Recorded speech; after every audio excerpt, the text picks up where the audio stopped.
My name is Summer Sue. When I opened my eyes again, the familiar carved bed canopy above jolted me awake. Memories came flooding back, overwhelming my mind like a tidal wave. I had actually been reborn, returning to the year I got engaged to Jae Jeong.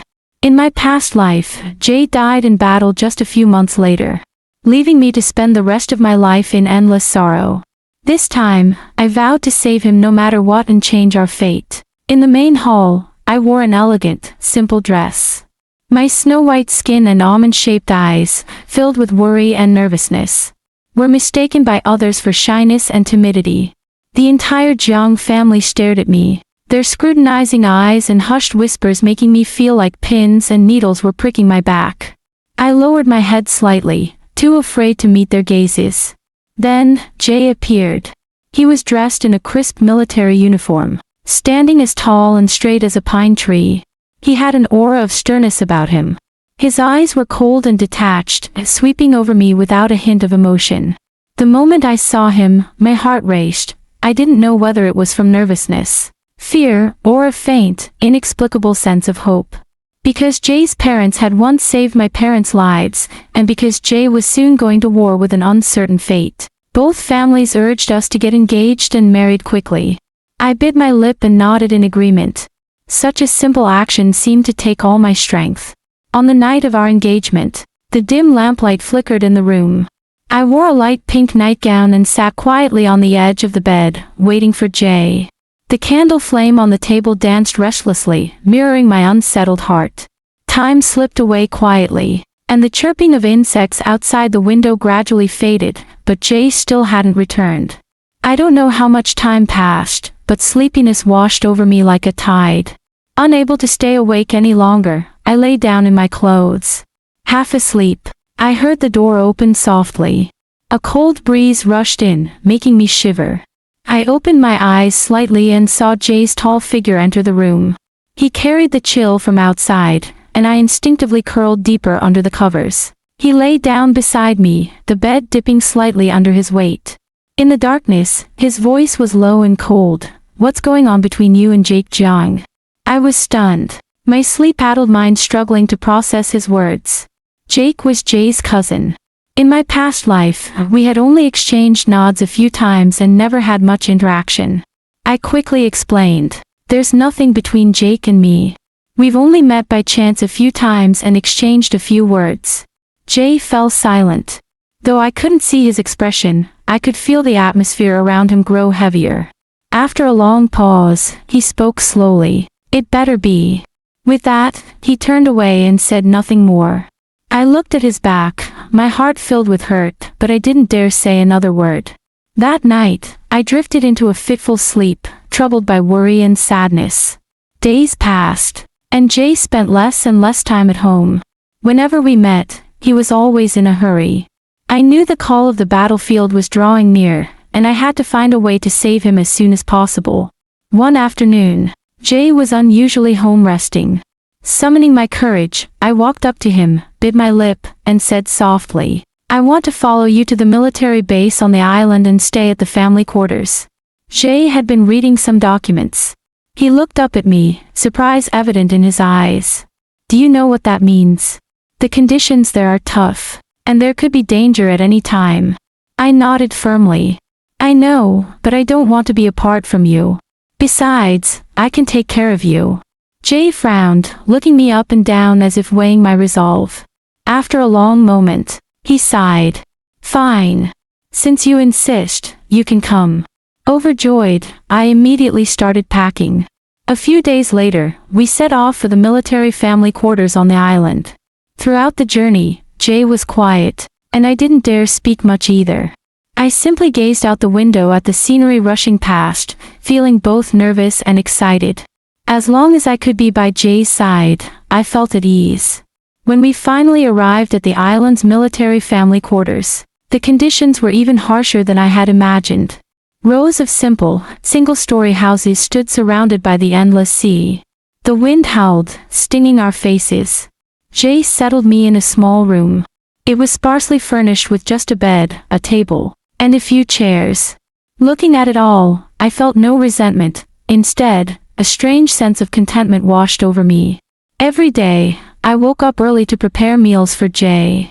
In that simple kitchen, I did my best to cook a variety of dishes.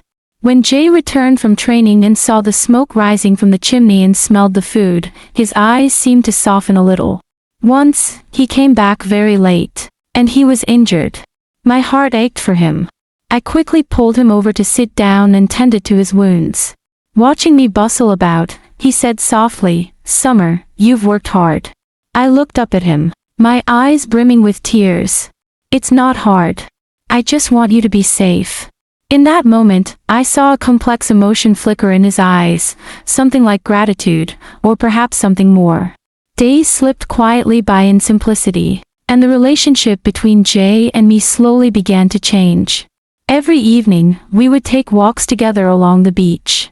The sea breeze gently lifted my hair, and Jay would unconsciously reach out to tuck it behind my ear. His touch was light, but it made my heart tremble. During one event organized by the family quarters, Jay and I had to work together to complete a task. At one point, our hands accidentally brushed and held each other. In that moment, it felt as if time had stopped. I stole a glance at Jay and saw the tips of his ears turn slightly red. I shyly looked down, my own face warm. That night, I lay in bed, tossing and turning, unable to fall asleep. I replayed the events of the day in my mind, my heart filled with sweetness. Jay, too, seemed restless. In the darkness, I heard him sigh softly and then whisper, "Summer, I think I'm growing more and more attached to you." Though his voice was very soft, it was crystal clear in the quiet of the night. My heart leaped, and I couldn't help but smile, though I didn't dare respond aloud. Silently, I answered in my heart, "Me too." However, beneath the seemingly peaceful surface of the military family quarters, undercurrents of tension stirred. A few of the military spouses seemed jealous of my relationship with Jay and often gossiped behind my back. At first, I paid no mind, thinking they were just bored. But one day, while I was fetching water, I overheard a few of them whispering, "Look at that Summer Sue, always hovering around Jay. Who knows what tricks she's using to charm him. Yeah, Jay is so outstanding. How did he end up with her?" My heart sank, and tears welled in my eyes. I truly loved Jay and only wanted to take care of him. Why did I have to endure such baseless criticism? When I returned home, Jay noticed something was wrong and asked me about it. After hesitating, I told him what had happened. Jay frowned, a flash of displeasure in his eyes. "Ignore them. I know the truth, and that's what matters." Though Jay said this, their words still stung like thorns in my heart, making me feel deeply hurt. Not long after, the situation near the island grew increasingly tense. Jay's unit conducted frequent drills, preparing for a possible war. He left early and returned late every day, exhausted. It pained me to see him like this, but there was little I could do except take care of him as best I could. One night, Jay returned looking particularly grim. He told me that intelligence indicated enemy forces might launch a probe attack on the island soon. My heart clenched with worry. What should we do? Will it be dangerous? Jay held my hand and reassured me. "Don't worry. We're prepared. Everything will be fine." But I could still see a trace of concern in his eyes. Over the next few days, I closely followed the developing situation, my heart filled with unease. I began learning some basic first aid, thinking that if any soldiers were injured, I might be able to help. At the same time, I prayed silently, hoping this crisis would pass peacefully. In the end, war did break out. Early one morning, the piercing sound of an alarm shattered the island's tranquility. Jay quickly got up, put on his uniform, and prepared to head to the battlefield. I tightly grasped his hand, tears welling in my eyes. "You must come back safely." Jay looked at me, his eyes filled with reluctance and determination. "Wait for me." Then, he rushed out. I stood at the door, watching his figure disappear into the distance, my heart consumed with worry. Soon, the distant sound of intense gunfire and explosions echoed. Fighting back my fear, I joined the other military spouses and followed the prearranged plan to care for the wounded. The battlefield was shrouded in smoke, and wounded soldiers were continuously carried back. My heart ached with sorrow and anger seeing these young soldiers injured. I kept busy, helping medical staff bandage wounds and giving water to the injured. In that moment, I had no time to be afraid. I only wanted to do whatever I could to help. The battle was exceptionally fierce. Although our side resisted stubbornly, the enemy's assault was too intense. Jay's company was trapped, surrounded by enemy forces. The situation was critical. Upon receiving the news, the senior officers faced a difficult choice: send reinforcements and risk more casualties, or hold their ground and wait for the enemy's next move. When I learned of this, I was frantic with worry. I couldn't just stand by and watch Jay in danger without doing anything. I went to the senior officer and pleaded with him to send reinforcements to rescue Jay's company. The officer looked at me with helplessness. "Comrade Summer Sue, we want to save them too, but the risk is too great." Clenching my teeth, I said firmly, "I'm willing to go with the rescue team. I know Jay well, I might be able to help." The officer looked at me in surprise, not expecting such a request. After some consideration, he finally agreed. With constant artillery fire and thick smoke suppressing the fear in my heart, I stayed close to the team. With every step, I felt closer to danger, but the thought of Jay possibly being in peril gave me the courage to press on. Finally, we neared the location of Jay's company. They were locked in intense combat with the enemy, and the situation was critical. Amid the chaos, I searched for any sign of Jay. Suddenly, an artillery shell exploded nearby. The blast threw me to the ground. Struggling, I got back up and continued my search. That was when I saw him. Jay was leading his soldiers in a fierce resistance, already wounded in several places. My heart ached. Without a second thought, I ran toward him. When Jay saw me, his eyes filled with shock and concern. "Summer, what are you doing here? Go back." I didn't listen. Instead, I joined the rescue effort, helping the soldiers fight back against the enemy. With the help of the rescue team, Jay's company finally broke through the encirclement. But during the retreat, we were pursued by enemy forces. Jay shielded me closely as everyone fought their way backward while holding off the attack. Suddenly, a bullet shot toward Jay. Without thinking, I threw myself in front of him. The bullet grazed my arm, sending a sharp pain through me, but I ignored it. Jay looked at my wound, his heart full of pain. "Summer, why would you do something so reckless?" I forced a smile through the pain. "I couldn't let you get hurt." After a difficult battle, we finally shook off the enemy pursuit and returned safely to camp. Without delay, Jay took me to the medical staff to treat my wound. As the doctor bandaged my arm, Jay said guiltily, "This is my fault. I didn't protect you well enough." I took his hand. "Don't say that. What matters is that we're both safe." After the war, the island was in ruins. The military family quarters had also suffered some damage. Together with Jay, the other soldiers, and their families, we began rebuilding. Though tested by war, no one was discouraged. Instead, we grew more united. Going through this life and death ordeal deepened the bond between Jay and me. Jay became even more protective of me, and I cherished every moment with him even more. However, although the war had temporarily ended, Jay carried a burden of guilt. He felt that because of him, I had been put in danger. One evening, Jay looked at the scar on my arm and said with regret, "Summer, I feel so guilty. If it weren't for me, you wouldn't have been hurt." I gently touched his face. "Don't think like that. It wasn't your fault. We went through this together, and I have no regrets." Jay held me tightly in his arms and didn't speak for a long time. Life gradually returned to peace, and our days at the family quarters grew sweeter. Every morning, we watched the sun rise together by the sea, the sunlight warm and beautiful on our skin. In the evenings, we walked hand in hand along the beach, sharing stories from our day. When he wasn't training, Jay helped me with chores. We cooked together. Neither of us was particularly skilled, but every meal felt delicious because we made it for each other. Sometimes, he even surprised me with little gifts, like a beautiful seashell he found on the beach or a wildflower in full bloom. Once, the family quarters held a talent show. To make me happy, Jay signed up to perform. His somewhat clumsy but utterly sincere act made everyone laugh. Watching him on stage, my heart swelled with tenderness and happiness. As time passed, we began to dream about our future. We made plans for when the war was completely over, to return to our hometown and build a small house of our own. We'd plant flowers all around and keep a few small animals. Jay said he would give me a grand wedding, so everyone could witness our love. I smiled and nodded, my heart full of anticipation for the future. We even talked about how many children we might have and what names we would give them. On this hopeful little island, our love bloomed like a brilliant flower.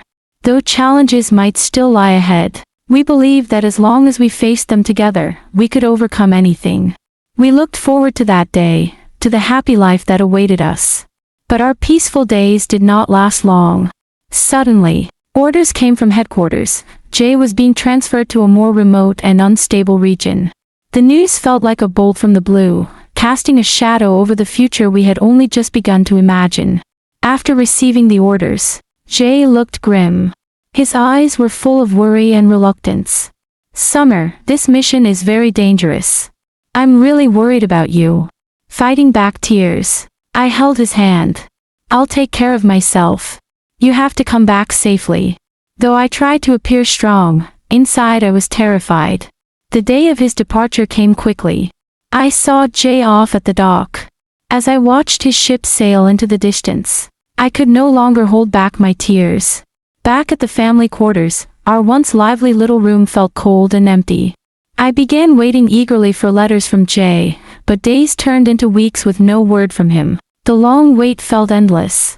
Every day, I went to the mailroom to ask if there was any news from Jay, only to be disappointed each time.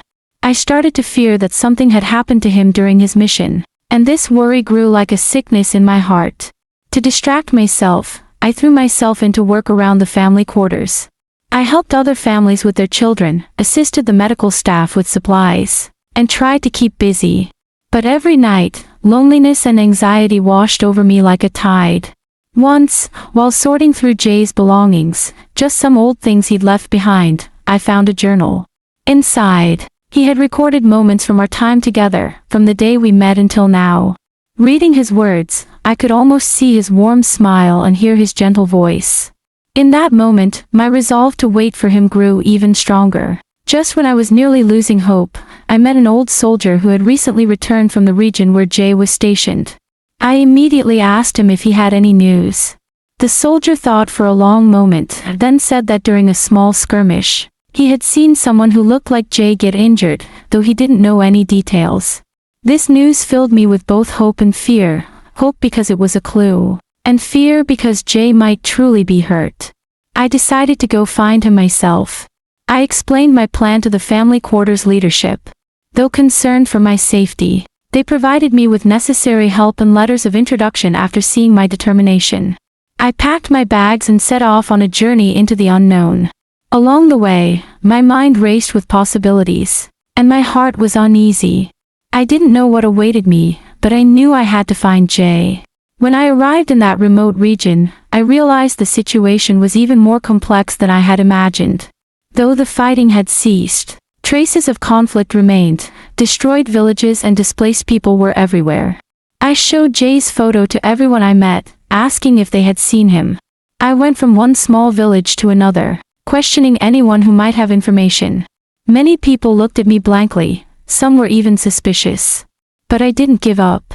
Then, in a small, run-down clinic, I met an old doctor.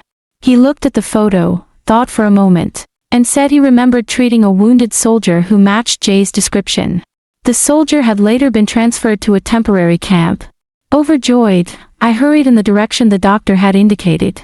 Finally, at the temporary camp, I saw a familiar figure. Jay had grown thinner, his face tired and weathered, but his eyes were still determined. When he saw me, his expression shifted from disbelief to deep emotion and joy. I couldn't hold back any longer. I rushed into his arms, tears streaming down my face. "I finally found you. I thought I'd never see you again." Jay held me tightly, his voice trembling. "Summer, I'm sorry I made you worry." As it turned out, his unit had been ambushed during the mission. Jay was injured and separated from his troops, and had only made it to the camp with the help of local villagers. After a brief stay at the camp, Jay's injuries gradually improved. Once he had recovered, we explained our situation to the camp's leaders. With their help, we began our journey back. Along the way, we stayed close, as if the trials we had endured had brought our hearts even closer together. On our way back, we passed through a small town bustling with a local market. Jay held my hand as we weaved through the lively crowd. He stopped at a stall selling small trinkets, carefully picked out a silver hairpin, and gently tucked it into my hair. With a smile, he said, "Summer, you look beautiful." My cheeks flushed, and my heart swelled with sweetness. After all we'd been through, this simple gesture felt especially precious. After several days of travel, we finally returned to the military family quarters on the island. Our fellow soldiers and their families gathered around, overjoyed to see us safe and sound. Seeing their familiar faces warmed my heart. This place had truly become our second home. Back at the quarters, Jay and I decided not to wait any longer and began preparing for our wedding. Though resources were limited, everyone pitched in with enthusiasm. The military spouses banded together to help me sew a wedding dress. Using simple fabrics, they stitched it with countless blessings. The soldiers set up the wedding venue in an open area of the camp, decorating it with flowers and colorful ribbons. Jay and his comrades built a wooden arch adorned with blossoms and vines. Watching everyone work so hard moved me deeply. During the preparations, Jay made time for me every day. We discussed wedding details and dreamed about our future together. At night, he would hold my hand as we walked along the shore, sharing his hopes. "Summer, after we're married, I'll always be by your side. I'll protect you and make you the happiest woman in the world." Leaning against his shoulder, I smiled with pure joy. But just before the wedding, Jay was suddenly assigned an urgent mission. He was to lead a small team on a dangerous reconnaissance operation, and there was no time to delay. Jay looked at me, his eyes full of guilt and helplessness. "Summer, I'm sorry, Fighting back tears, I cut him off. "I understand. Go. Just come back safely. I'll be waiting." After Jay left, I was consumed with worry. Every day, I gazed in the direction he had gone, praying for his safe return. Wedding plans were put on hold, but in my heart, I believed he would come back, and our wedding would happen. During the wait, I worked with the other military spouses to prepare supplies for the soldiers, hoping to support them however we could. I also began learning more about military tactics, thinking it might help me assist Jay if he were ever in danger. Just when I was nearly losing hope, good news arrived. Jay's team had successfully completed their reconnaissance mission and skillfully avoided an enemy ambush on their return. A heavy weight lifted from my heart. A few days later, Jay returned safely. He held me tightly, as if afraid I might disappear. "Summer, I'm back. I won't leave you again." Seeing his tired but happy face, my tears flowed freely. The family quarters buzzed with energy again as everyone resumed wedding preparations. This time, we cherished the opportunity even more and looked forward to the ceremony with renewed excitement. Finally, our wedding day arrived. Wearing the dress lovingly made by the military spouses and holding a bouquet of flowers, I walked slowly toward Jay amid applause and blessings from our friends. Jay stood tall in his crisp military uniform, his eyes filled with deep emotion as he watched me approach. In front of everyone, we made our vows to each other. No matter what challenges we face in the future, we will stand together, never parting. At that moment, the sea breeze brushed gently over us, and the sun shone down as if the whole world was blessing our union. After the ceremony, we spent a sweet first night as husband and wife in our small home. Jay held me gently as we dreamed about the future, planning to return to our hometown and live a peaceful, happy life once the war was completely over. After marrying, we enjoyed a period of calm and happiness at the family quarters. But this peace didn't last long. The quarters began facing shortages of supplies. Food and medicine were increasingly scarce. Jay and I worked with the other families and soldiers to find solutions. We tried cultivating unused land on the island to grow grains and vegetables. Jay led the soldiers in building simple greenhouses, while the spouses and I took care of planting, watering, and fertilizing. We also organized fishing trips to add to our food supply. Along the way, we encountered many challenges. bad weather, lack of farming experience, but no one gave up. We encouraged each other and overcame difficulties together. Thanks to everyone's efforts, the supply shortages gradually eased. It was during this time that I discovered I was pregnant. The news thrilled Jay and me beyond words. A new life was coming, a symbol of our love. Jay became even more attentive, making time each day to walk with me and tell stories to our unborn child. The military families shared in our joy, offering blessings and handmade gifts like tiny clothes and shoes. As my belly grew, moving became more difficult, but my heart was full of happiness and anticipation. Jay began preparing for the baby's arrival, building a cradle with his own hands and painting cute designs on the walls of our home. However, when I was 8 months pregnant, the shadow of war fell over the island once again. The enemy had learned about key deployments on the island and was planning a large-scale attack. Tension returned to the family quarters. Jay had to prepare for battle again. He looked at me, worry in his eyes. "Summer, you must take care of yourself and our baby. Wait for me to come back." Holding back tears, I nodded. "Don't worry, I will. You come back safely too." Along with the other families, I followed the emergency plan to evacuate to a safe location. Moving was difficult with my condition, but the others lent a hand, helping me reach the temporary shelter safely. In the shelter, we anxiously followed news from the battlefield. The fighting was fierce, and our side suffered heavy losses. I worried for Jay's safety and feared for our unborn child. Just as I began to despair, good news arrived. Allied forces had arrived in time to flank the enemy and successfully push them back. Hope rekindled in my heart. Soon after, Jay found the shelter and held me tightly, his eyes full of relief. "Summer, I'm back. You and the baby are safe, thank goodness." Seeing his wounds broke my heart, but we both knew that being together and safe was what mattered most. After this crisis passed, my due date arrived. With help from the military spouses and medical staff, I gave birth to a healthy boy. Seeing our baby's face, Jay and I cried tears of joy. We named our son Jay Peaceful, wishing him a safe life. Friends and families came to congratulate us, filling our small home with laughter and joy. The birth of Peaceful brought new hope and energy to all of us who had endured the hardships of war. As time passed, the war finally ended. We took Peaceful and returned to our hometown.